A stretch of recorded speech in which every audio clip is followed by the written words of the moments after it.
How many vegetables can you grow in a 4x4 garden bed without starting any seeds indoors? With the right layout, you can grow over a dozen different crops, starting with spring vegetables and swapping them out for summer. Let me show you exactly how it'll work. This bed is divided into 16 equal squares, and each square is 1 square foot. Instead of measuring inches between plants, we use a simple dot system to show how many plants fit in each square. So a square with 1 dot will fit 1 plant, and those are for large crops like tomatoes, peppers, or parsley. A square with 2 dots, you can fit things like herbs, like basil, for example. A square with 4 dots can fit 4 plants. These are things like leafy greens, like lettuce and Swiss chard. A square with 9 plants, you can fit medium crops like bush beans or spinach. And squares that have 16 dots or 16 plants, you can fit small crops like radishes or green onions that don't take up a lot of room. Once you understand the dots, the whole plan becomes really easy to read. To keep this beginner friendly, we are skipping indoor seed starting altogether. We're going to be splitting it between starting directly from seeds, which means taking seeds out of your little seed packet and dropping it into the soil, and buying plants, starter plants from the nursery or garden center. Things like beans and peas, radishes, lettuce, a bunch of those quick growing crops are much easier to just direct sow directly from the seed packet to the ground, to the soil. It's just easier and they grow quickly, so there's no need to even start them indoors. But for things like tomatoes, peppers, things that require a little bit more time to grow, it's just easier to just buy them as starts at the garden center or the nursery, where they've got already, 4 to 6 weeks of growth already taken care of for you, and at the time that you buy them, they're already sturdy enough to be able to be planted directly outside. So by eliminating having to start, seeds indoors and the equipment and the trays and the lights and all of that business, it just makes it very, very easy, especially if you're a beginner. And there are some crops like bok choy or Swiss chard where you can go either way. You can either start them from seed directly in the ground, or you can buy them as starts if they're available at your garden center. And don't worry about taking note of all this. I'm going to put up a list of plants further along in the video when we get to that part. Tall crops like peas and tomatoes should be planted on the north side of your bed so that they don't shade shorter plants. And if you use a trellis for peas or cucumbers, that's also where it should go, at the top row of your bed. Here's the full spring layout for this 4x4 bed. These first 2 squares are peas. If you add a trellis, you can plant 8 to 10 along the back and train them up as they grow.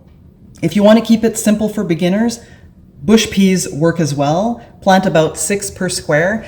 They'll stay compact and you don't need to train them up a trellis to climb. They actually have bush varieties, which would be super simple if you're just starting out and want to reduce the amount of equipment that you need. You'll notice I've left 2 empty squares on that first row. Those will be planted with warm crops a few weeks later. So stay tuned, we're going to get to that in a second. The second row, we have bush beans, which are super easy and productive, and you would plant 9 per square foot for a full harvest. So you'll have 18 plants in those 2 squares. And again, 2 empty squares, we're going to be filling those in later with peppers in the summer plan. Stay tuned. The third row, we have lettuce, which is a cut and come again crop. So if you plant 4 per square, you can harvest them, you can let them grow a little bit larger and harvest the head. What I typically do is grow 9 per square and use the cut and come again method, which is essentially cutting off the outer leaves and leaving the core intact to keep growing, and it will keep producing new leaves. So if you just harvest the outer leaves of all the plants that are in there, you can easily plant 9 per square for lettuce. And then the other 2 squares, we have bok choy. Sometimes I'll plant 4 per square, sometimes 9, depending if I want like a larger bok choy or if I want those little baby size or a smaller size bok choy. But I've done both. Either way works great. And it's a great spring crop. It grows really quickly. And then the fourth row, we have 2 squares of radishes. And since they're really small, you can plant 16 per square foot. And then the last 2 squares are for spinach, which is also cut and come again. I plant 9 per square and I just harvest the leaves regularly. Many of these spring crops finish early, but instead of leaving those squares empty, you can plant new crops for summer, keeping the bed productive all season. So now let's look at the summer swaps. So in those first 2 squares where we had peas, we're going to pull those out, and you'll know when they're done, they slow, they don't produce as much, the leaves will start to turn yellow. So it's time to, they've done their job for the spring season, it's time to pull those up, and we're going to plant cucumbers. Now, if you opted to go with a trellis, you would just follow the same method as you did for the peas and train the cucumber vines up the trellis. If you chose not to use a trellis and went with bush peas, you can also find bush cucumbers where they're just smaller plants and they stay in a little mound. In those 2 empty squares in that first row, we are now going to plant 1 cherry tomato plant in each square. If you wanted to change it up, you can choose 2 different varieties. These are plants that you would buy already started at the garden center, and you'd get them in seedling form, and then you would just bring them home and transplant them into those 2 empty squares. And I know it is tempting to buy more to fill up the square, but trust me, 1 cherry tomato is plenty for 1 square foot. They will need support. I usually just use a bamboo stake and attach it as it grows up. If you opt for the trellis, you can attach it to the trellis if you wanted to, but to keep things simple, at a very minimum, you can either get a stake, get a bamboo stake. They usually have those, very common item at a garden center. Or you can also buy smaller varieties, like a determinate variety, which stays very compact, or like a patio variety, anything that's of that nature on the tag, that'll stay small. Next, in the second row, we are going to be pulling up the beans. So once the beans stop producing, either they're not producing fruit, the leaves may start to yellow as well, you can pull all those plants up, and we're going to be planting Swiss chard. Now, Swiss chard is a very versatile green. Pests don't bother it, weather doesn't bother it, it's good all through the summer heat. And it's a really beautiful crop. If you've seen those, the rainbow chard, it's a really pretty crop to have in your garden bed. So for those, we're planting 9 per square. That's also a cut and come again, so you can just let them grow, harvest some of the outer leaves amongst the plants continuously over the course of the summer. And then the next 2 on row 2, those 2 empty squares, we're going to be planting peppers. Now here again, you can choose a bell pepper and a hot pepper. You can choose 2 of the same. You can do whatever you like. They don't need support, and garden centers usually have a lot of varieties of peppers. They're a very popular crop. 1 pepper plant per square foot. They do get maybe not as large as a vining tomato, but they'll take up the room. So don't be tempted to plant more than 1. You will regret it. Next row. Once the lettuce is done, and you'll know when it's done when you'll start to see, it's called bolting. You'll start to see a thick stalk start to grow out in the center, and the leaves will start to taste bitter. I usually just let them go until I don't like the taste anymore, even if that stalk has started growing, but you'll know. It's one of those things that lettuce is a cool weather crop. Once it gets too hot, it's a signal for it to start, spreading its seed to reproduce. And that stalk is that indication, that first indication of that. And usually when that happens, it's putting all its energy into reproduction, and the leaves just start to taste a little bit bitter.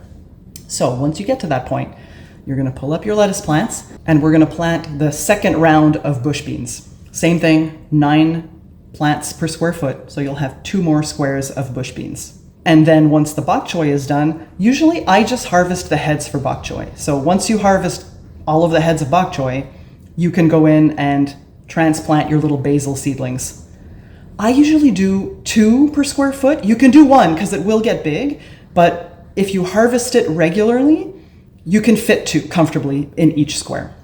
So this is also something you would buy as a start at the garden center, so you don't have to start it indoors. But basil is a wonderful herb to have in the garden, especially if you're growing tomatoes. The possibilities are endless.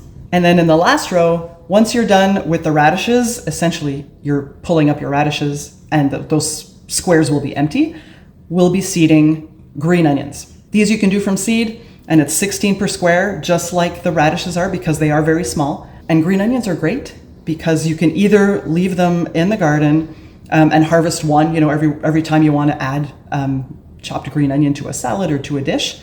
And then if you still have some at the end of the season, once the frost starts to approach, I usually just pull the rest out, chop them into thin slices and throw them in a Ziploc bag and put them in my freezer. And then every time I need green onions over the course of the winter, I just open up the bag, take a handful out and throw it in my cooking, and you're good to go. It's a fantastic crop to have in the garden.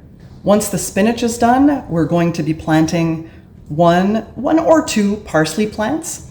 These are also plants that you can get at the garden center. And parsley is super versatile. It grows really quick. It's super hardy. It's very rewarding. And it's not just garnish, you guys. It's actually really good to add. It adds a really nice brightness to a lot of things. And then the last square, we'll be planting a marigold plant. And that is for pest deterrence. It works really well to keep a lot of different pests away from the garden. Things like hornworms, so they stay away from your tomatoes, all kinds of things. And it adds a little pop of color. I'm not gonna lie, it's actually pretty to have that little bright yellow-orange pop of color in the garden bed, but it does have a purpose. And with just one small raised bed, you can grow more than a dozen crops throughout the season, all in just 16 squares. And here is the planting list. So in the direct sow column, which is where you would need to purchase seed packets for, we have beans, cucumbers, green onion, lettuce, marigold, peas, radishes, and spinach. These are all quick growers that just do better planted from seed. And then depending on whether or not you want to choose a trellis or forego the trellis and use bush varieties, those would be for your cucumbers and your peas. Just make sure that the variety you choose says a bush variety as opposed to, vining. I don't even know if it would say anything. If it doesn't say a bush variety on those seed packets, then assume that it's going to grow and vine and climb and require support. To buy starts at the garden center, I would recommend your cherry tomatoes, basil, parsley, and peppers.